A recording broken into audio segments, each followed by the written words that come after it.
My name is Rayan, and once upon a time, they used to laugh at me. Not the friendly kind of laughter. No, this was sharp, cruel, and meant to cut deep. I wasn't just poor. I was invisible. At least that's how it felt walking the polished halls of my elite college in Karachi, the kind of place where students wore designer shoes, drove to campus in tinted SUVs, and talked about yachts, startups, and internships abroad. Me, I wore a second-hand uniform. My shoes had more stitching and leather. My father was a janitor in that same college. My mother stitched cushion covers at home. We lived in a one-room house at the end of a narrow alley where the power went out more than it stayed on. I had nothing except a burning fire inside me. There were three boys everyone looked up to: Sami, Danny Hall, and Fahad. They called themselves the future.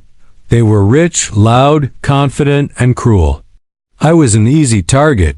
Hey, Rayan, did you borrow that uniform from the museum? Bro, he's still using chart paper. What is this, 1985? Don't forget to sweep the hall after class, janitor junior. Every joke hit harder than the last, but I never talked back. I just swallowed the humiliation and kept walking. Because deep down, I wasn't thinking about revenge. I was thinking about respect.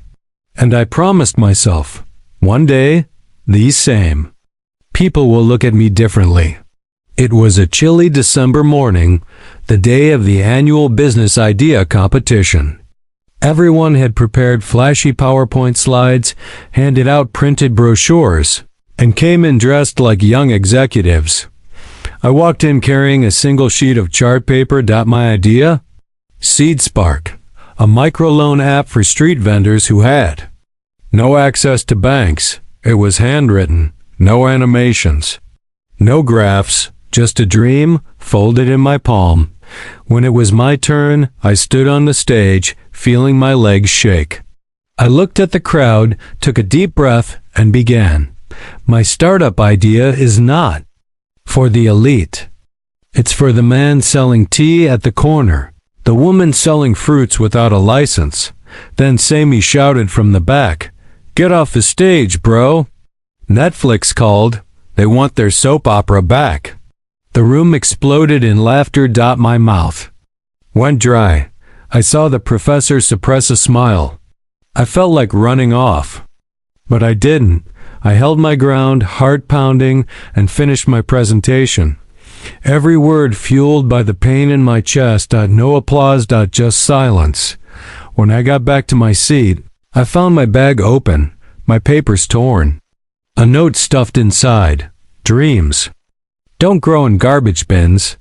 That night, I sat on our roof under a starless sky.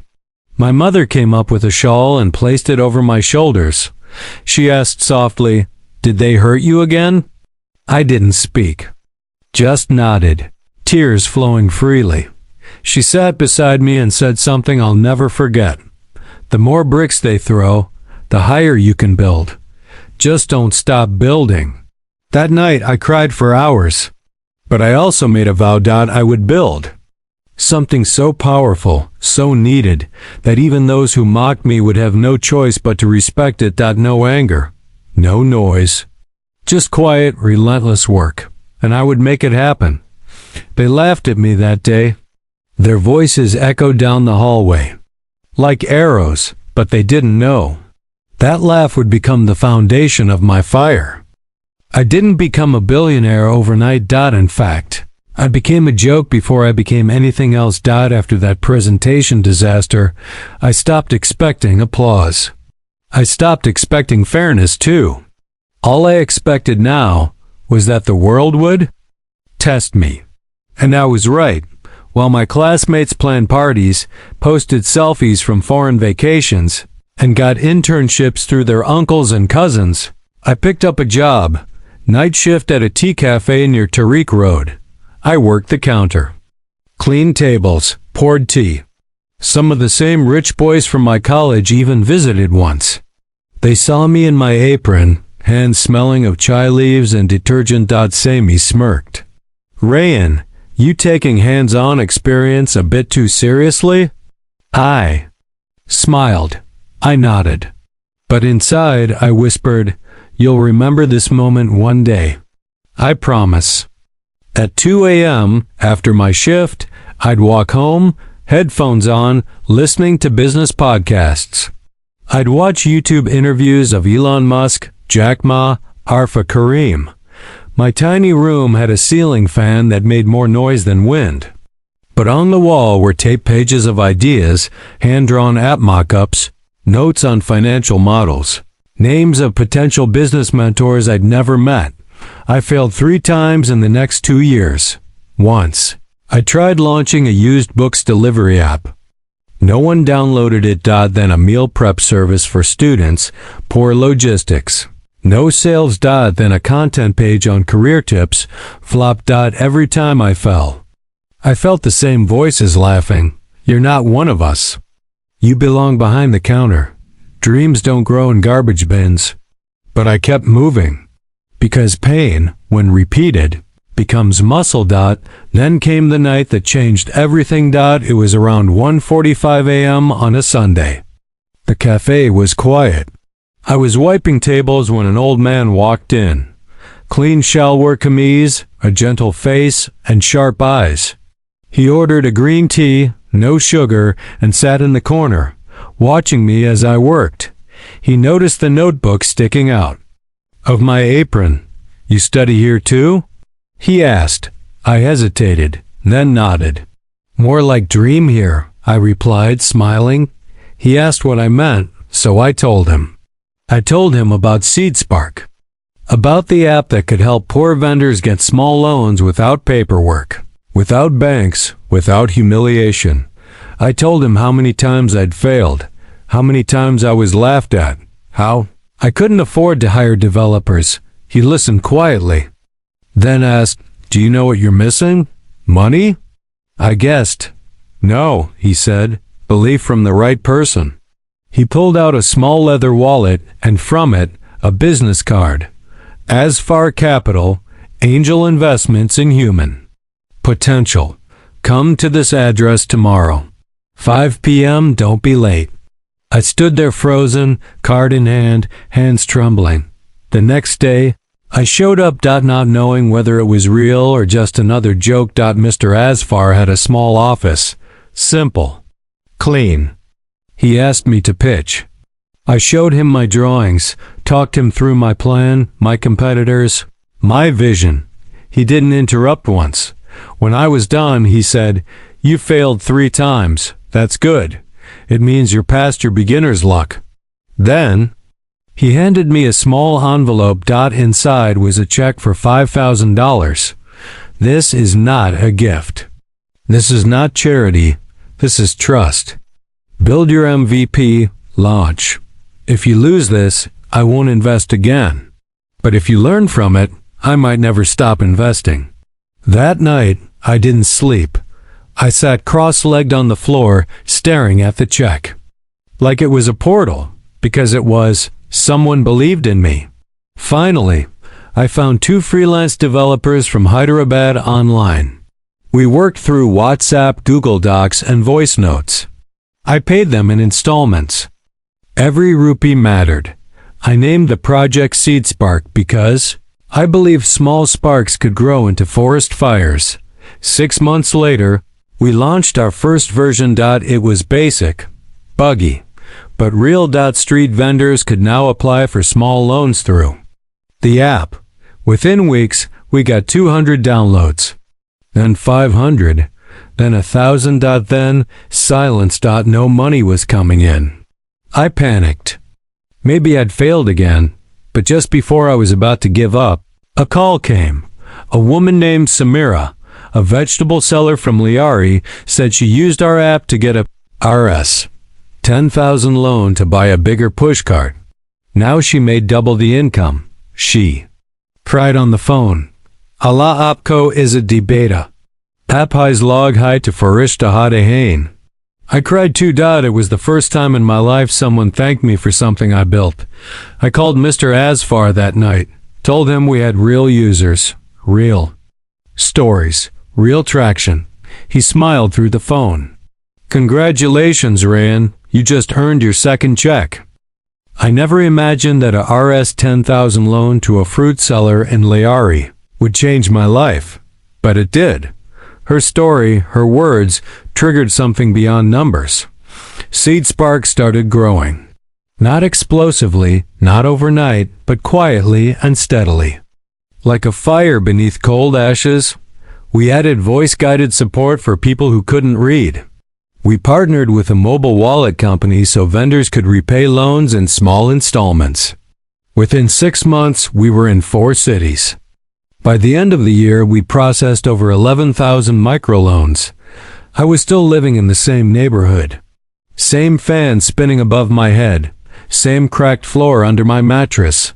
But now, I had a purpose that people believed in. One evening, I got a call from a journalist from Dawn News. We heard you're the janitor's son who built a fintech app from a tea cafe. Can we feature your story? I didn't know what to say. Me? In the newspaper?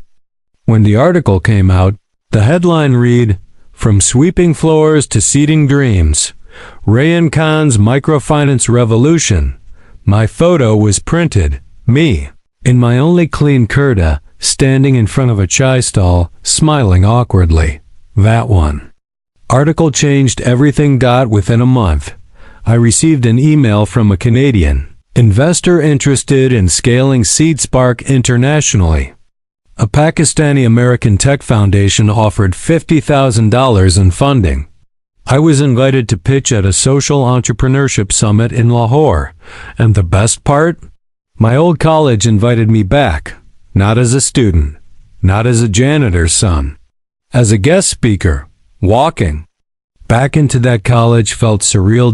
Same stairs I used to mop with my father, same hallway where my bag was torn, same classroom where they laughed at my chart paper, but this time I was in a crisp suit. I had a team of 6 with me.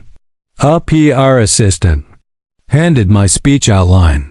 My name was printed on banners at the entrance. Rayan Khan, founder and CEO, Seed Spark. I stepped onto the stage. The lights were blinding. The hall was full. And in the 4th row I saw them.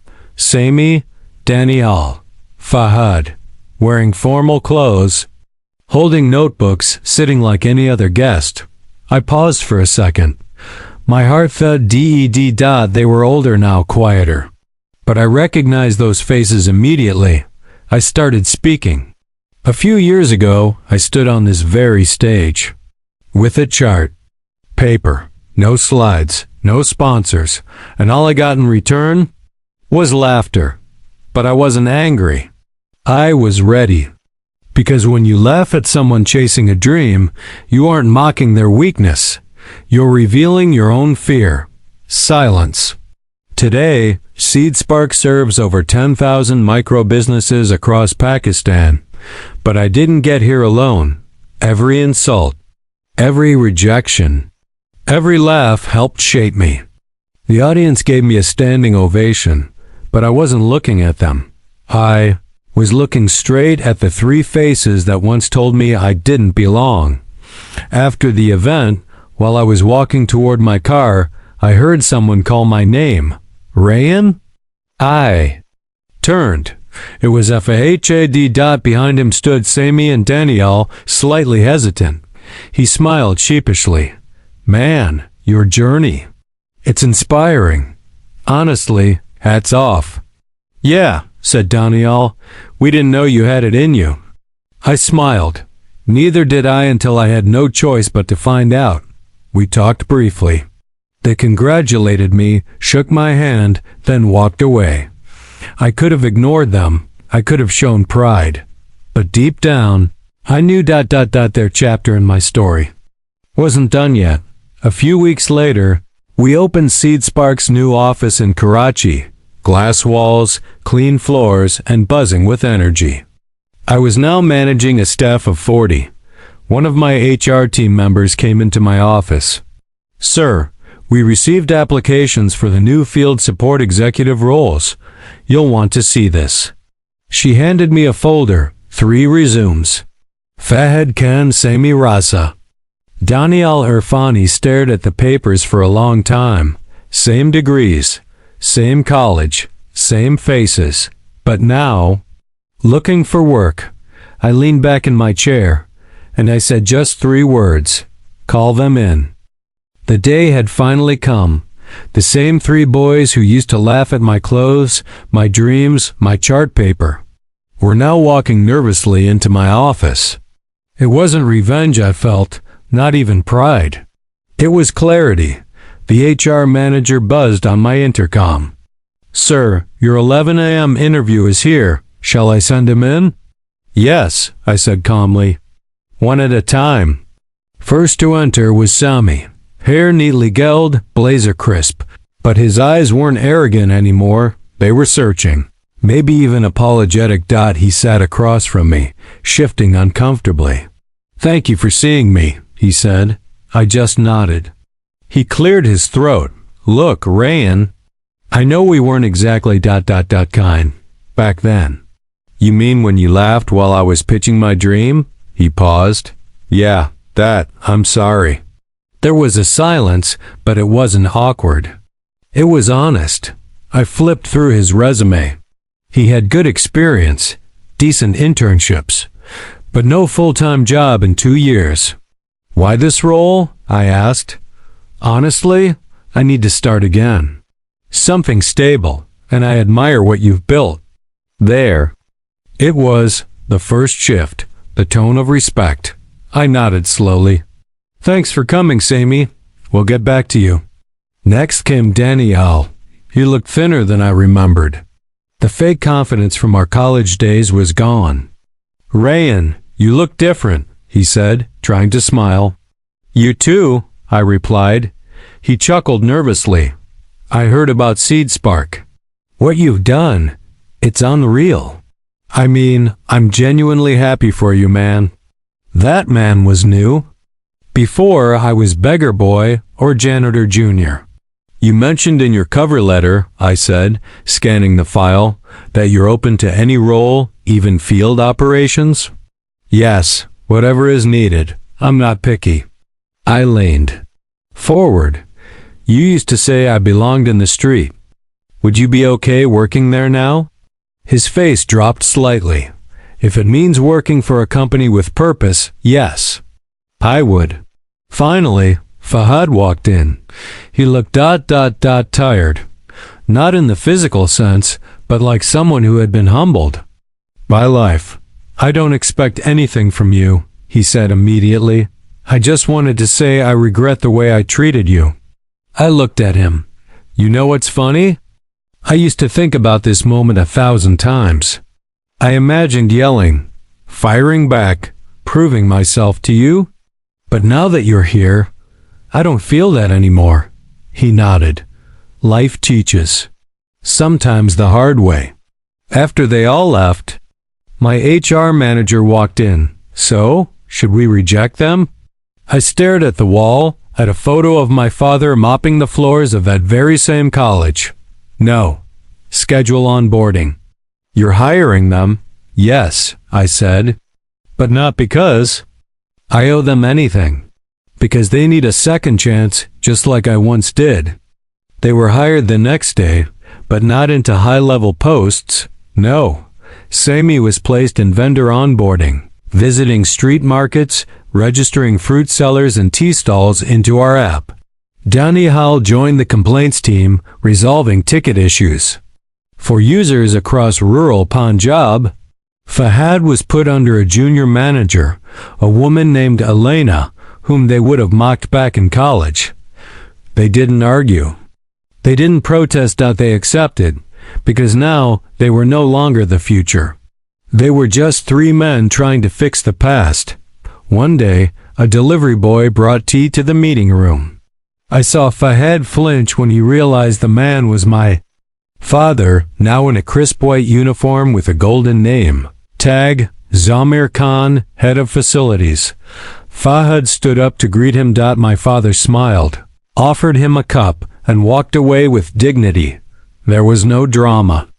No lecture. Just ... realization. Later that week, I sent all three of them the same message. You laughed at me when I was poor. I hired you when I became rich. That's not revenge. That's balance. They never replied, but they never disrespected me again. By the time SeedSpark entered its third year, we had expanded to 7 countries. From Karachi's alleyways to the streets of Manila, Nairobi, and Dhaka, millions of street vendors now had access to credit, community support, and dignity. Investors began approaching us. Magazines called me the silent visionary. Business schools used our model as a case study. The same classrooms where I once stood holding a torn chart paper now taught about my strategies. But here's the part no one tells you. Success isn't light. It doesn't float, it's heavy. It presses on your chest and asks you, now that you have power, who will you become? I never bought a Ferrari. I didn't move to a private island. I didn't throw parties on yachts. Instead, I did 3 things.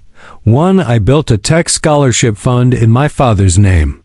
Zamir Khan Future Builders Fund. Each year, 50 students from janitor families across Pakistan would get full-paid scholarships to study computer science and fintech. First recipient? A boy named Ibrahim, son of the same janitor who once replaced my dad when he was ill. The boy cried when he got the acceptance letter. So did I too. I opened SeedSpark Labs in 3 underserved towns, not just offices, incubators, places where dreamers without laptops, without networks, without guidance could build something from scratch. We gave them access, mentorship, Wi-Fi, clean water, free lunch. And most importantly, belief. 3. I never fired Sami, Daniel, or Fahad. They worked under our junior team leads. They were no longer arrogant nor ashamed. They worked hard, respectfully, and in time, they grew. Fahad became one of the most patient customer reps in our Lahore unit. Sami started heading training sessions for new recruits. Daniel developed a new user retention strategy for microlenders, and it worked. The irony? They were now mentored by the kind of people they once mocked. One day I was invited to speak at a global entrepreneurship summit in Singapore. I stood behind the podium, looking at a sea of suits and elite faces. The screen behind me read, Rayan Khan, billionaire, builder, believer. But I didn't start with numbers. I started with a story. Years ago, I stood in a college classroom holding a chart paper. They laughed, and I broke a little that day. But I learned something. Laughter is not the enemy. It's the echo of fear. Fear that someone with less might someday do more. I built SeedSpark not to prove them wrong, but to prove my pain was worth something. Silence followed. Then applause. Then tears from strangers who now saw their own story in mine. A young man approached me afterward. Sir, how did you stay so humble? I smiled, because I remember what it felt like to be invisible. And I know power is most dangerous when held by someone who forgets their past. I returned home to Karachi a week later, walked back into my old neighborhood, down the same narrow lane. The kids still played cricket with plastic tape balls. Someone recognized me and shouted, "Bye, App SeedSpark whale ho na." I laughed. Not because I was proud, but because I had survived the laugh they once used against me. A few years had passed since I built the SeedSpark empire. Some days felt like a dream I hadn't yet woken up from. A poor boy who once used borrowed pencils now had offices in 3 countries, his own startup labs, and was on the Forbes list. Under 30. But with every achievement, I kept going back to one truth. The world does not remember how you started. It only remembers how you finish. And I wasn't finished yet. One afternoon, I received a phone call from my old college principal. He invited me as the chief guest for the annual entrepreneurship competition, the same one where I was once humiliated. At first, I hesitated. But then I thought, maybe there's another Rayan sitting in the back row today, feeling unseen, unheard, like I once did. So I accepted. When I walked back into the college auditorium, the smell, the stage, the echo of laughter, it all came flooding back. I saw students buzzing with ideas and energy. Some had tablets, others had slides, and then I saw one boy, sitting quietly in the front row, holding a hand-drawn chart paper. My heart skipped a beat. After the presentations, I stepped onto the stage. The host gave me a glowing introduction all about my Wealth Impact Awards. But when I took the mic, I ignored the script. I know what it feels like to walk into a room and feel like you don't belong. I once stood on this same stage with a dream and no money, and I left with silence and scars. But let me tell you something real. If they're laughing at your dream, it means they noticed you. That's the first step. Keep walking, one insult at a time, one small win at a time. Just don't stop. Then I looked straight at the boy with the chart paper. He sat up, eyes wide. I smiled and added, to whoever brought a chart paper here today, I see you. Keep showing up. One day they'll see you too. After the event, students surrounded me. Photos, autographs, questions. But that boy with the chart paper? He quietly walked up and handed me a note. It read, I was going to quit this competition. I thought I looked foolish next to everyone else. But when you looked at me, I felt like I mattered. Thank you. I folded the note and placed it in my wallet, next to the business card Mr. Asfar once gave me. As I walked outside, I saw an old janitor sweeping the hallway, his back bent, hands rough, invisible to everyone, except me. I walked over. Assalam. Oh, alaikum, Chasha. Need help with that? He looked shocked, then smiled. Beta, you're dressed too nice for all this. I grinned. That's the thing about nice clothes. They don't change who you are. I took the broom, swept a little, and handed it back. He watched me walk away, probably wondering who I was. But I knew who I was. I wasn't the poor boy anymore. I wasn't the billionaire either. Was the bridge between the two. Final reflections. Voiceover style. If they're mocking you, don't shrink, grow. If they tell you you're not enough, become more, but for yourself. One day they might clap for you, or work for you, or walk past you without recognizing the person they once stepped on.